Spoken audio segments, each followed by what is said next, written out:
So back on one of my other Top 5 Tuesday videos, Spam G left a comment and he wanted to see the top 5 pairs of sneakers for bad weather. So this video is for you and anybody else that requested that video.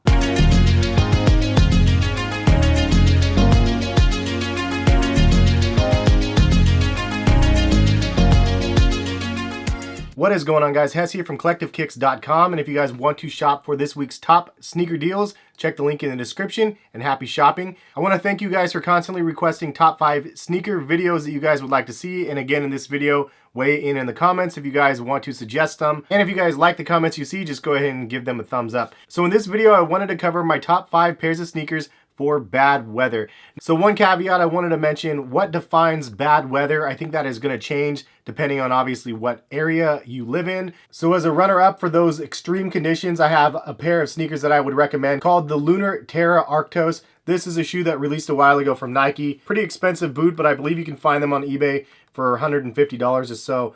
And this is like a $300 boot, I believe. It has a removable liner in the shoe and a full zip on the inside. I would definitely recommend these, but they're pretty expensive and pretty difficult to get on. So not a pair of shoes that I would recommend on a daily basis. Another one that I really wanted to try and I did not get a chance to cop is the Nike Zoom Talc Flyknit. I think these things look amazing. It's such a crazy futuristic outdoor type boot, but it's just a shoe that it was really expensive and I didn't want to pay retail on those ones. I was trying to get them from like the employee store, but they never got them in stock. It's probably not an everyday boot, so because of that, I'm leaving those off of the countdown. So with that out of the way, I have 5 suggested pairs of shoes that I would recommend for bad conditions. And if you guys have other shoes not in this countdown, just leave a comment in the comment section and let other people know what you would recommend for bad weather. So without further ado, let's go ahead and get into the top 5.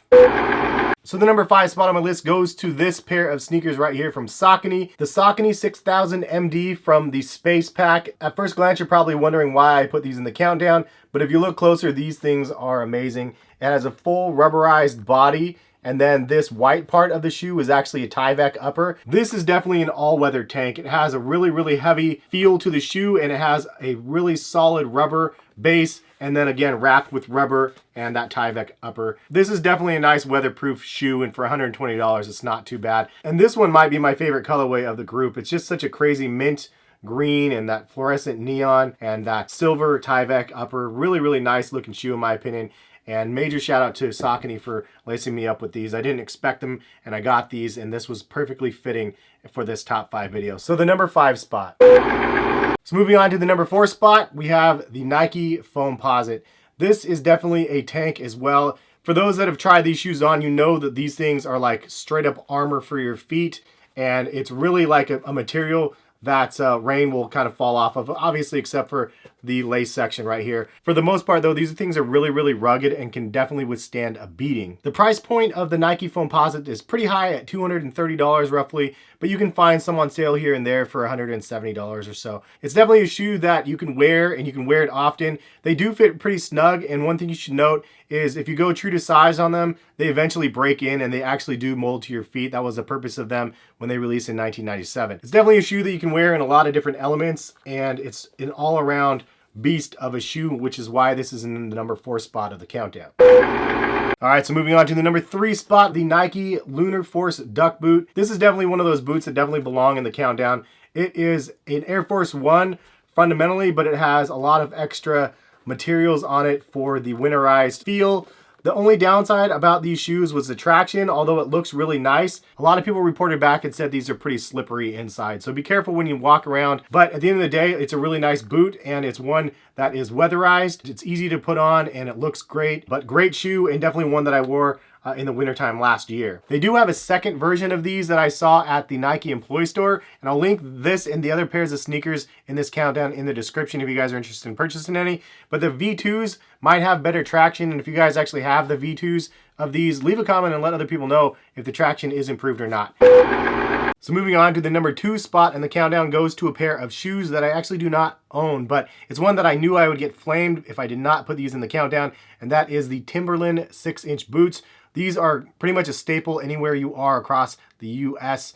Doesn't matter even the season. It's just kind of one of those staples, those go-to type of shoes. I need to probably get a pair of Timbs though. I've never really been a boot person, but it does take the number 2 spot on my countdown because they are such an iconic pair of shoes. You can't really mention winter or winterized shoes without mentioning a pair of Timberlands. So those rightfully take the number 2 spot in my opinion. All right, so we made it to the number 1 spot on the countdown. And if you guys are enjoying the content that you're watching, please hit that thumbs up button and show you guys the support on the video. The number 1 spot goes to this pair of shoes right here. I know I'm gonna get flamed because I didn't put Jordans in the top 5 of my countdown, but really, like, you can figure that you could wear Jordans pretty much any time through the year. You can use something like the Rejuvenator spray and water protect the leather, and the leather and the rubber are going to be good year round. And also it would have been a lot harder to pick because you can wear literally like any of them, the 3s, 4s, 5s, 12s, 11s. You can wear all of those year round in my opinion. So they definitely would have been in the top 10. It didn't fit my top 5 for this year. But why is this the number 1 spot on my countdown? These are the Adidas Ultra Boost ATRs. You guys already know I'm a huge Ultra Boost fan through and through. I've been a fan since 2015, the original release of the Ultra Boost.